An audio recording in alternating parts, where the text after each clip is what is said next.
These latest Russia sanctions can be the beginning of the end for the United States, and the U.S.'s decline will come rapidly and much sooner than I have even anticipated. This is concerning news, and American citizens need to speak up.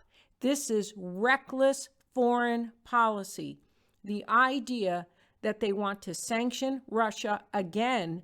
I was not in agreement with the first set of sanctions with the Ukraine crisis, which I have written several articles about, but this is pure insanity, pure stupidity on the part of our lawmakers, and all because of a ridiculous squabble between the Republicans and Democrats, and they can't see through their own contentions, they can't see through their own vendettas what is now good for the United States of America. And we are now embarking on foolish foreign policy. These sanctions are not only unjustified, but way overextend our bounds and could potentially create a trade war along with Vladimir Putin, who has sat and taken each of the sanctions, each of the moves, our building up of NATO, and is now going to retaliate. And maybe it'll do the U.S. some good to have some retaliatory measures coming back at it for its stupid foreign policy. But concerning end-time Bible prophecy, this event and the going forward of these sanctions can potentially be the demise of the United States. One of the areas that Russia is looking at targeting is our currency as being the world's reserve.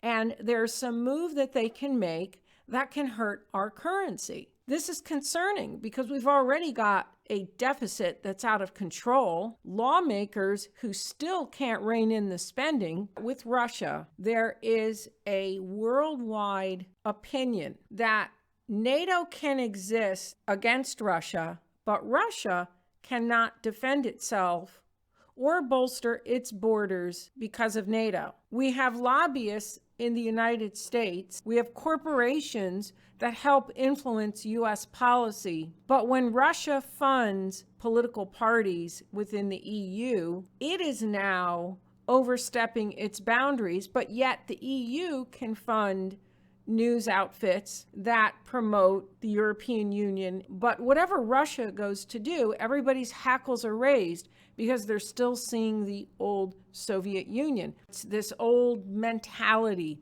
And the United States Democrats are in the Cold War that is long since does not exist. I've been an advocate of U.S.-Russia relations as being smart for U.S. policy, as being smart for the U.S. economy. And then you add the fact that the Congress is now going to take away presidential powers so that Donald Trump cannot go forward with whatever he had planned to improve U.S.-Russia relations. And this is now frightening for the United States, frightening for its citizens, that powers are being taken away from our president and he is being railroaded into signing this bill. And Vice President Pence, who is a fellow Christian, I am also a Christian, denounced Russia, according to this CNN article titled "Pence Slams Russia as Sanction Dispute Escalates." He seems to also have the same view, rhetoric that everyone else has. We build up NATO, of course he is going to build up the other side. Russia takes that as a threat. That is a no-brainer.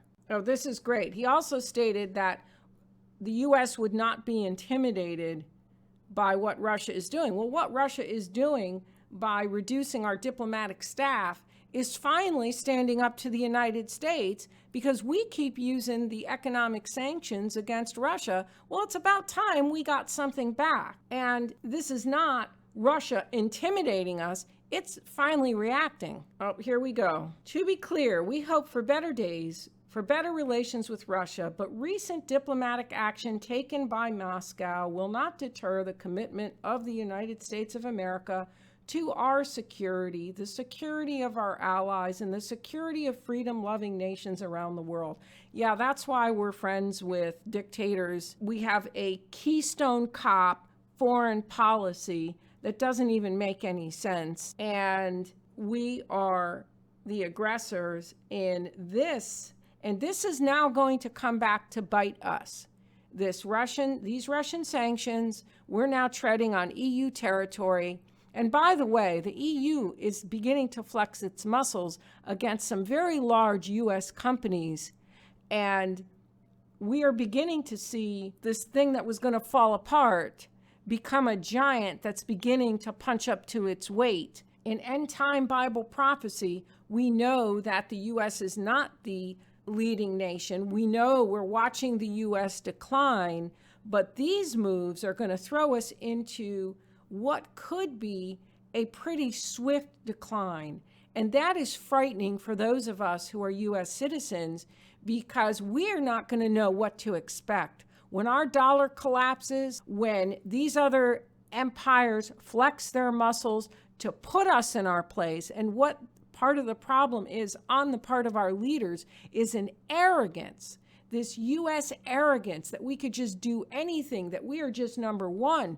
Well, I hate to say it isn't so, and I think we are about to get a correction, and it's frightening. You need to have your house in order, your financial affairs in order, because we don't know what it's going to be like when it comes.